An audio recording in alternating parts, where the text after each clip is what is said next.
Craveable Podcast, Season 2, Episode 11, Taking It to the Streets. 1, 2, 3, 4.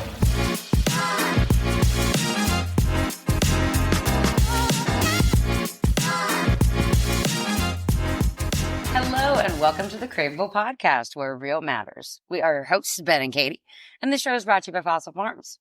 I think we are both very delighted to welcome a guest this episode by the name of Jeff Galan. Is that how your last name is pronounced, Jeff?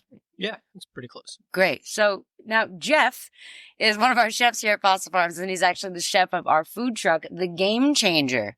Welcome to the program, Jeff. Thank you very much for having me. Yes, we're glad to have you here. So we named this episode "Take It to the Streets." Ben, what did we mean when we decided on that name? Well, if you knew Jeff, and we can go into kind of what makes him so great, other than how handsome he is that Jeff is a very inspired chef who I think inspires a lot of people in this building. And when I say that, I think he's inspired a lot by street food.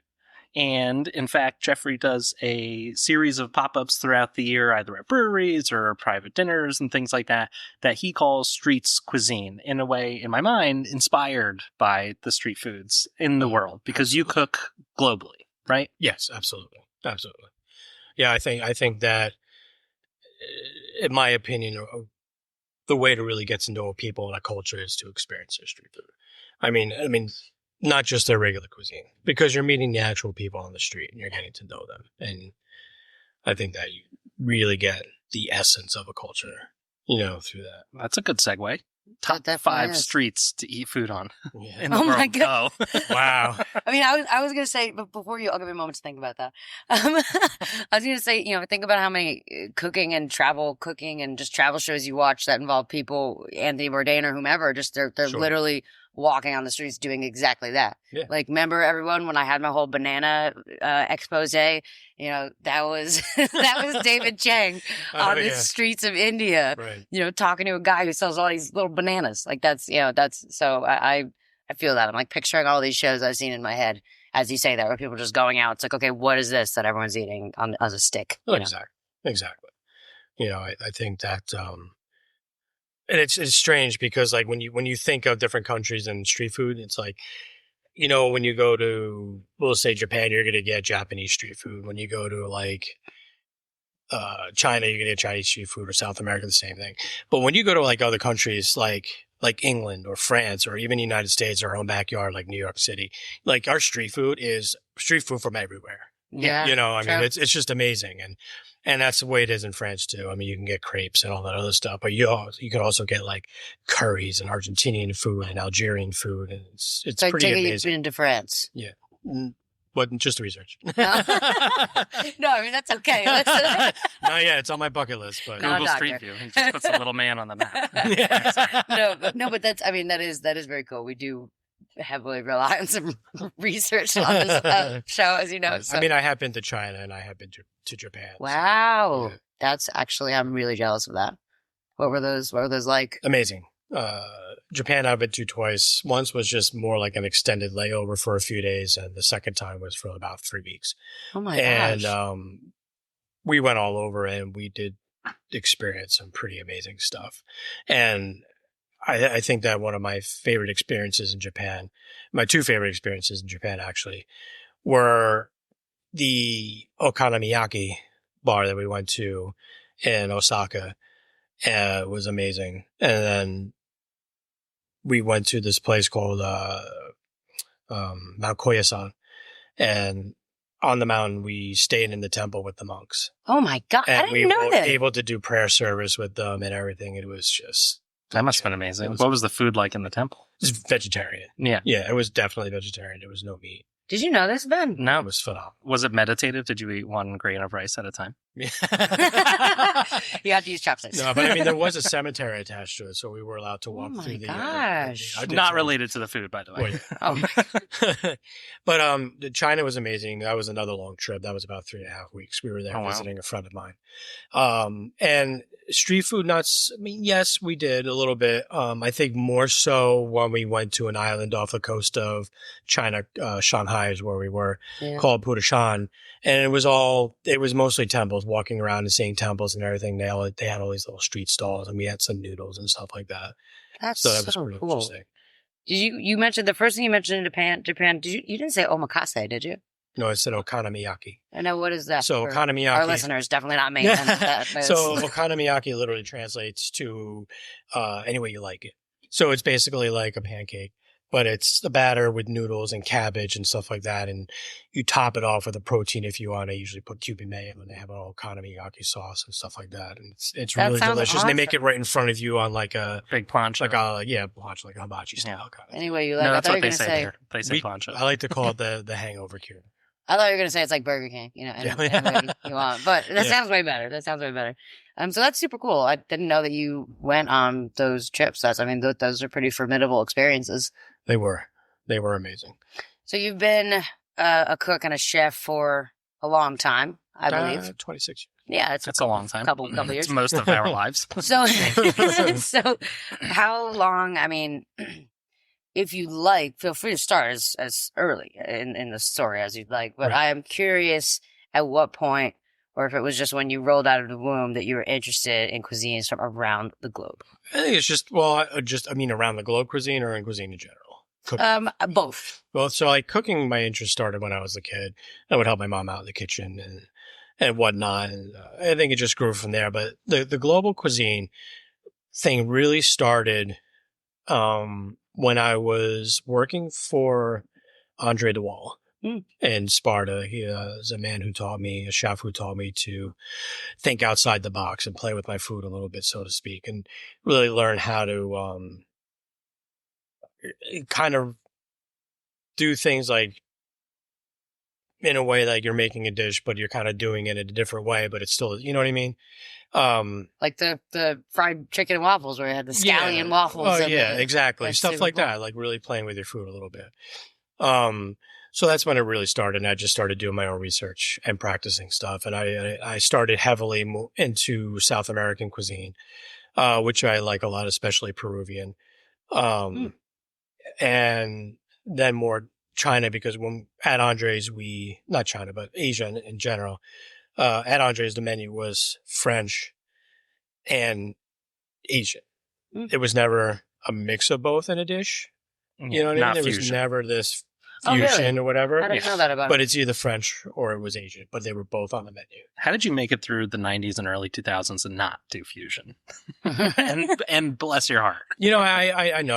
I think that blending cultures and everything is fantastic. I just don't like the word fusion. Yeah. You know, but I definitely think that, and John George did it, right? Yeah. He had Vong, and Vong was French, Asian, mix. Or Vietnamese food. Vietnamese, and yeah. So, Vietnamese and French was like, Yeah. Mhm. So I think I dove into it then. And now more recently it's heavier Asian and learning, especially China, because there's, I want to say 200 to 300 different styles of food in that country alone. Wow. Everywhere you go, it's a little bit different. And Shanxi has my favorite noodles. They're very spicy and fragrant. A lot of these earthy spices in to make it warm and stuff like that. And their noodles are amazing. And a little bit pungent too. And then you have Sichuan, like Chengdu and stuff like that. And then you just go down to Shanghai is even, it's a little bit more mild. It's Wow. just More great. approachable. Yeah. You know a lot more about Chinese cuisine and noodles than I do. So I guess, Ben asked that question that I think was serious before. It's mostly serious. What is it? Five favorite streets? Or I would say, let's say That come to mind. your Yeah. 5 favorite, I know. that or street food. Can we say street? Yeah, okay. So I have my favorite street foods. Ceviche. Definitely Yes. leche de tigre. That in Peru, what they marinate the leche de tigre, so it's a little bit it's spicier. But what they like to do is they like to take a little bit of the marinade and mix it with pisco and Yeah. shots.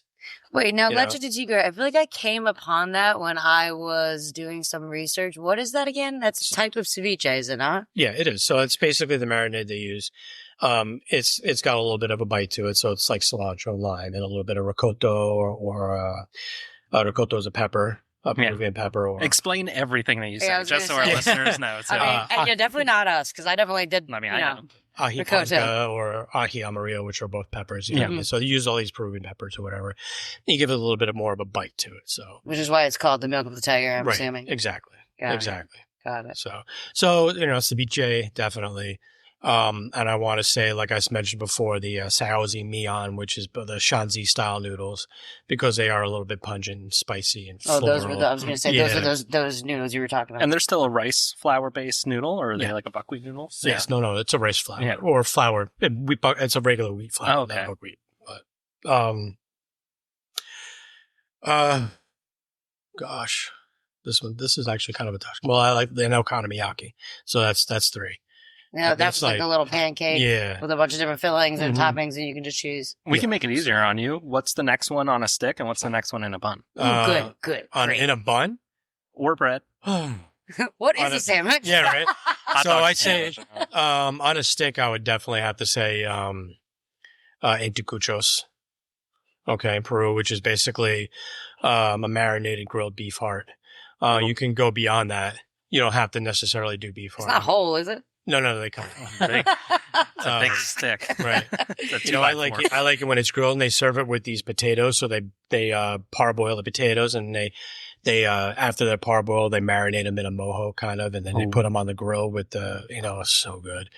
That sounds Really so good, good. because organs freak it's me out, but anticuchos. anticuchos. Right. And you don't have to use beef heart. You can use other things. I'll eat a tongue. I'll do beef tongue. Yeah, I won't you could definitely, they have it. You can definitely do that. Yeah, yeah. You top it with a salsa criollo, which is onions and lime juice and ricotta again, and I think you were saying on a bun. Yeah. I'm gonna come back to I you. thought it'd be say- easier. You can't say Yeah. bao. How about No, some type I'm not gonna say bao bun. some type of bread or carbohydrate like thing involved, Yeah. What do you like inside of a slice of bread? Inside of a slice or of bread. around a slice of bread. A sandwich, man. Like, you know what? Right. You know what? You know what?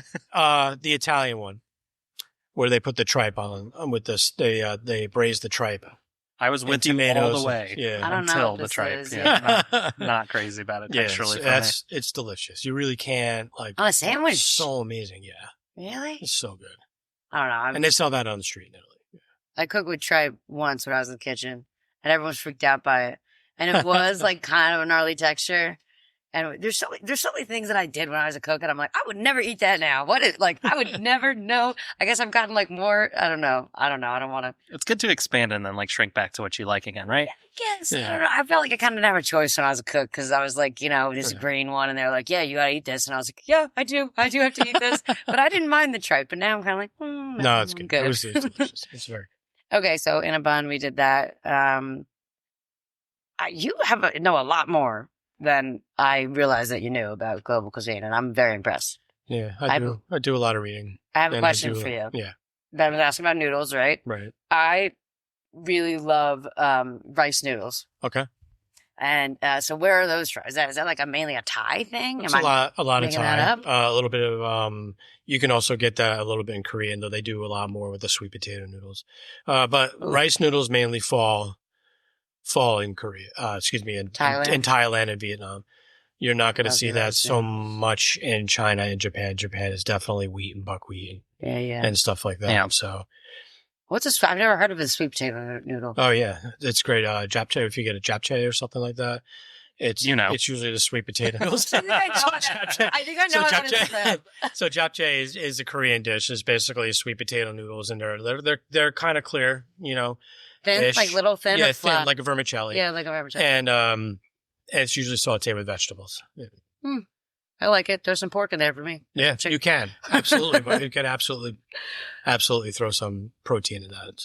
So when you do the farm dinners that we host and the live fire cooking, Right. how do you find influence? I've seen you break out these massive cookbooks, and Yeah, I've seen you we use do. the knowledge that you have in your experience. So like when you pick a style for the dinner, right, Mhm. the overall theme, then how do you put your spin on it? How do you get inspired for your dishes? I mean, I guess it depends on the theme of the dinner. Like when this bourbon campfire dinner, I actually We're going to do charbroiled oysters. And I brought that back from New Orleans because that was probably the best bite that I had down there was both the charbroiled oyster and the wood-fired oyster from Cochon. Shout out Cochon. Both. New Orleans. Yeah, absolutely. Blew me away. It was amazing. That sounded so good. But definitely the charbroiled oyster. So we're going to do like a bourbon-inspired charbroiled oyster. It's going to be, I'm excited for that. So I usually try to draw from stuff that I might have cooked or my experience and stuff like that to come up with inspiration for, adding to the menu, Yeah. Especially like when we do like the barbacoa and stuff like that. So. Yeah. What was your dish at that last dinner, the one that I worked at? I forget what it was, but it was really good. I don't remember. There were so many. Was that a bourbon dinner too? Is that why you don't remember? The last dinner, would it be? Were you at? Did you do the last dinner? The last dinner that you did? Yeah, it was the When it Appalachian poured. dinner. Yeah, when it poured. No, yeah. Yeah, when it poured because but not the one where it blew the tent off of. That was AJ Capella. Yeah. Yeah, he did that one. Yeah. No, I don't remember. That might They're be all the good. last one because I think. All I know is that Chef Bianca, she cooked the most succulent shrimp that this girl has ever eaten. Oh yeah, that was good. Oh my goodness. It's just a shrimp, but when you cook it right, ooh baby. That It was was good. delicious. Absolutely. So I feel like a lot of what we talked about is either vegetarian or meat centric. Mm-hmm. Is there a place that you've been or you've researched? I mean, I would think Japan is like heavy on seafood. They are. Japan has a lot of seafood. They do a lot of pork as well. For sure. And beef, yeah, they do, but not as much as pork and seafood. Even chicken, there is chicken, but it's Yeah, not a lot. I feel like I don't know places like in the Mediterranean places would be heavy seafood. They are like absolutely, Greek. especially around Greece. A lot of octopus, a lot of a lot of shellfish. Yeah, shellfish and stuff like that. Small fish. So, in Japan, there is shellfish and stuff like that. There's a lot of big fish too, a lot of fin fish. Yeah. China's the same way, but I mean, it all depends on where you live in that country. You know what I mean? Right. I was talking to somebody, as a matter of fact, when we did the wedding, and I was talking to the bride because she's from south of China, and she said that it's heavy seafood. That's something they eat a lot of seafood and very little chicken and pork. But she said that when she came to the United States, she had developed a seafood allergy because of a lot of the farm-raised fish, because all their stuff was super fresh. Yeah. So she said, I don't know what happens.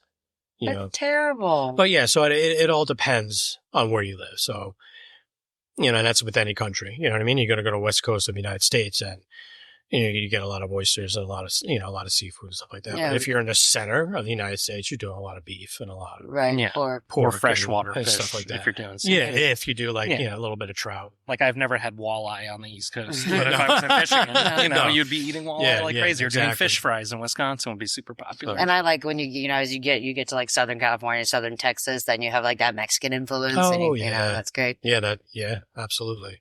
I don't want to be too like, big picture here, like doom and gloom here. But I wonder how these cuisines, like a lot of this street food from around the world, I feel like, has very old, even ancient origin stories, right? It does. And like as the world is changing and the accessibility and impacts and effects of raising and growing certain animals, or plants that we eat. I wonder as those things change, how certain street foods that are embedded in cultures will change. And what made me think about this is I was watching a show once, filmed in Japan, and it was all about sushi. And it was this sushi restaurant that's been around forever, and they've been preparing this sushi. And she's talking about how, this is how we've always done it, but like now because of overfishing and like all these environmental impacts, like it's not as easy or responsible to just go and get this amount of fish that we, it's like we try to get this fish because it's less, I don't want to say endangered, but basically that's the point. I think that also what impacts it is the fact that sushi is such a global phenomenon. Mm-hmm. You know what I mean? So like there's sushi in probably almost every country. Mm-hmm.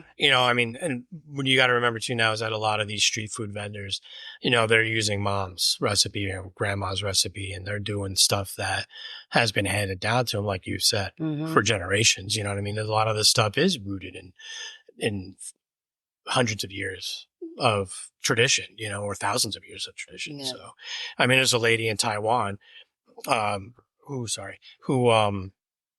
has a street stall or whatever, and she actually has a Michelin star.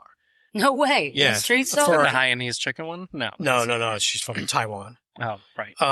But I mean, she's Sorry, using Asia. stuff that is, handed down to her for generations, so it's amazing. But I think that the global impact of availability and sustainability as far as street food is concerned is also dependent upon how heavily populated the country is and how much tourism they do and how many, you know what I mean, and all that other stuff. So, I mean, you can go to a small town in even France or whatever, and they probably have no problem getting the ingredients that they need because maybe it's, because it's such a small little town and not really, visited by so many people. It's like we have these sheep up here that have been living on this pasture and we get the milk and yada yada. You go to Tokyo and it's different, right? Yeah. Because of the mass population, how many tourists they get.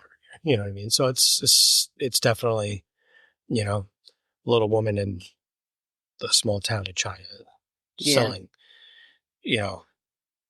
little seafood stall, and you know what I mean, she's going out, she's getting her own stuff in the morning, and she's going to her stall and she sells out.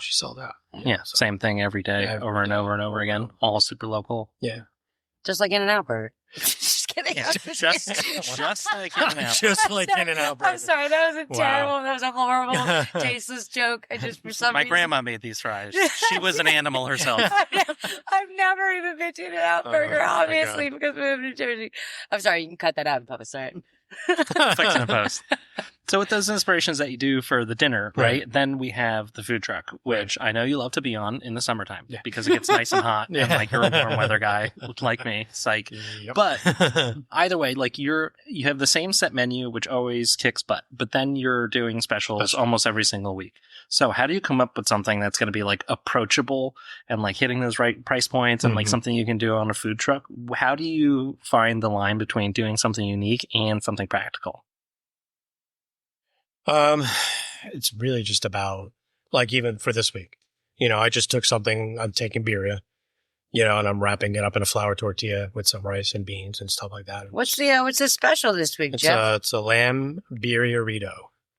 So it's basically a lamb birria burrito. Nice. I might get that instead of. Sorry, guys. When this airs, that's going to be so long gone. But it will be delicious this Friday. Yeah. When you listen to this in January, you'll be dreaming of this lamb birria burrito. But I mean, it's just about like common sense, really. I mean, you can't take something from a cuisine that people over here don't really have a palate for and think that it's going to sell. Like the true Szechuan cuisine that they... exactly. Super spicy. Super like spicy. dry Or oil. But like that You numbing sensation, like that My Love, like pink I love peppercorns that would be stuff. like Ugh. so off-putting for Americans. Where Szechuan like, oh, it's spicy, and it's like, it's not though. Like you're getting all this flavor because that's not the capsaicin spice that ruins your palate. No, it's like this it's that- mouth-numbing, like rounding spice. Right. Exactly. With Szechuan peppercorns. Right, It's like yeah. touching a 9-ball battery to your tongue. Yeah. You get that Oh, little- That sounds so... That sounds so But it's that exciting. tingly feeling that you get when you bite into a Szechuan peppercorn. So, but yeah, it's just making just common sense. What am I going to try to bring onto the truck that's going to be palatable for people will understand? I mean, I can't take a food and present it, and that's so foreign that, you know what I mean? Yeah. Even with the proteins that we have, I have to be careful sometimes. Right. And Ben, I mean, Ben makes a good point too, in that you can prepare on the truck. You know what I mean? Like you can't have something with a Well, yeah, exactly. 15-minute pickup. No. Where you're like cooking something for bro, and the person's sitting out there like, where the heck is my food? This is a It's like food. it's gonna be really good. Yeah. Well, I'm waiting. That's why even sometimes doing ramen on the truck is difficult because there's a lot more steps and there's a lot of garnish and all this other stuff. So, I mean, I'll do that every once in a while, but not so much. You got to cook the noodles from Fresh. yeah. You You can't. can't pre-cook the noodles you can't because you have a sticky par-cooked. glop on there, Yeah. I mean, they try to separate, all those buckwheat noodles and ramen noodles. And Sticky. yeah, Yeah. exactly. And to boil, 8 portions at a time or something, you have that separated basket. I mean, even that on the truck won't work. But we're going to gas you up a little bit because me and Katie are going to tell you what our favorite foods off of the food truck were. Really? They're definitely all going to be specials. This was unplanned. I think about This is the unplanned. elk chilaquiles all the time. Those Yeah, were man. slamming.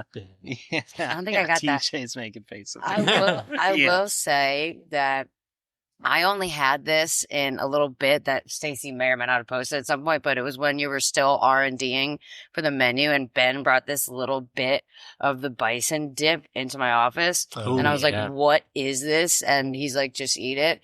And we both had our little quarter sandwiches, and we dipped. I was in my office like, "Oh my god, this is the best thing!" And that's a core menu item. That's a core menu. Oh, and yeah. That was insane. I regularly tell him how good that was. Well, what did I have? It was elk. Oh, the elk chopped cheese was fire. Yeah. That was really I like good. doing those. Alligator tacos, when you guys barbecued the alligator and that did was that as a good. special on Saturday. I remember swinging by That was fun. and having that. That was really good. Chili sandwiches. You 'Cause might it's have like me. That was actually I'm gonna have to throw props to Bianca for that one because I was in New Orleans when that happened. Oh, the gator? Yeah, it was That either was New good. Orleans or Virginia when that happened. Yeah, I think that was the El Chilaquiles. Yeah, Just take the the credit. alligator Dude. was on a Saturday. We did that was amazing. Yeah. Yeah, didn't you guys didn't you like run out of alligator or something? We did. We I sold blew out. through that. That's sweet. They cooked a whole alligator. Stacy loves the bison Chipotle burger. She's She wants literally she holding wants the me to sign bring up. that Yeah. one back. Stacey wants the bison chipotle burger Maybe I'll on the do that for menu. a special one day.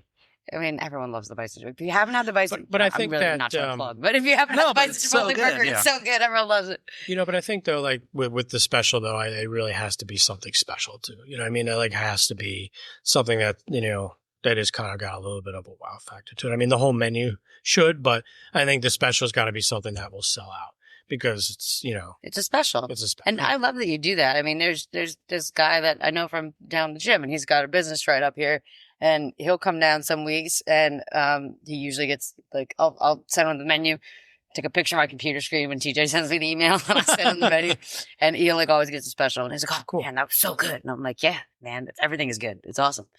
Just makes me happy that people are happy. Heck yeah. And I think that's what it's about, really.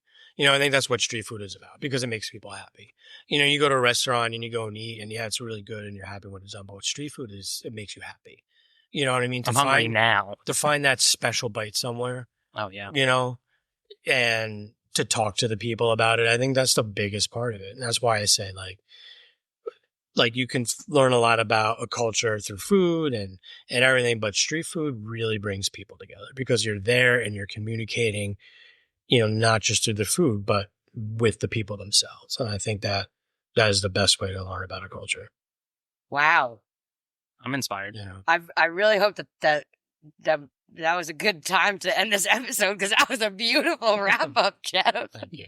No, but seriously, I've learned a lot about you as a person. Thank you. And I've learned a lot about some foods and cuisines from around the world that I certainly did not know about before today, before we sat down. And that's really glad. impressive. I'd appreciate it. Thank you. Thank you for having me. Yeah. And a quick shout out to Jeff's little pop-ups if you do want to follow him.